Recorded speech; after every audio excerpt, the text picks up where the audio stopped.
ఒకవైపు నరికేస్తా ఉన్నారు పాకిస్తాన్లో హిందువుల్ని. అలాంటి సమయంలో ఇంకొక మూల మన ఉమ్మడి మద్రాసు రాష్ట్రంలో చాలా వివక్ష అనుభవిస్తూ, అవమానాలు భరిస్తూ, తెలుగు వారికి గుర్తింపు లేదు. అలాంటి సమయంలో తెలుగు ఉనికి కోసం, ఆంధ్రుల ఉనికి కోసం ఒక రాష్ట్రాన్ని ఏర్పాటు చేసుకునే క్రమంలో పొట్టి శ్రీరాములు గారు ప్రాణం పోవటం, ఇవన్నీ దేశాన్ని కదిలించేసి ముందు ఏం పెద్ద జరగదనుకున్నారు.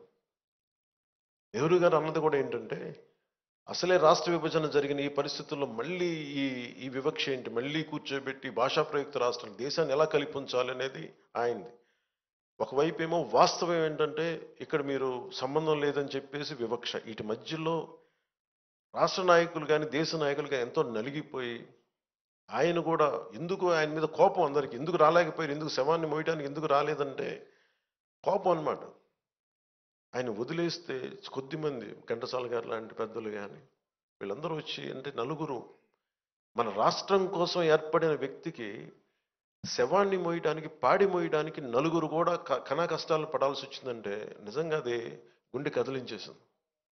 అలాంటిది మనం ఈయన మన గుండెల్లో పెట్టుకోవాల్సిన మహానుభావులైన ఈ రోజున ఆంధ్రులు అని చెప్పుకుంటున్నాం అంటే ఆయన బలిదానమే మనల్ని ఇక్కడ నించోబెట్టింది. నాకు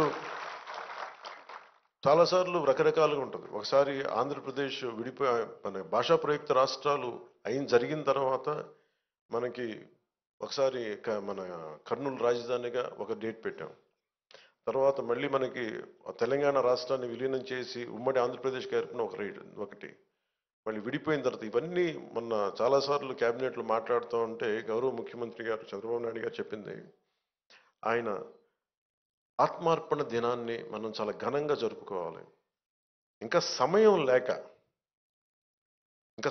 లేక ఇక్కడ మన తుమ్మలపల్లి కళాక్షేత్రం జరుపుకోవాల్సి వచ్చింది. లేదంటే ముఖ్యమంత్రి గారి మనసులో చాలా భారీగా ఇదో జరుపుకోవాలి, సరిపోవట్లేదు, ఒక్కసారికి ఇలా చేద్దాం కానీ తర్వాత చాలా గొప్పగా చేద్దాం, దీన్ని అందరూ రాష్ట్రం గుర్తుండిపోవాలి.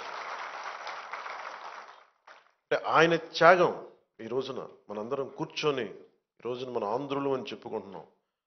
భారతదేశంలో ఒక బలమైన రాష్ట్రంగా ఏర్పడ్డామంటే అలాంటి మహానుభావుడి పాదాలకి నేను సాష్టాంగపడి పాదాభివందనాలు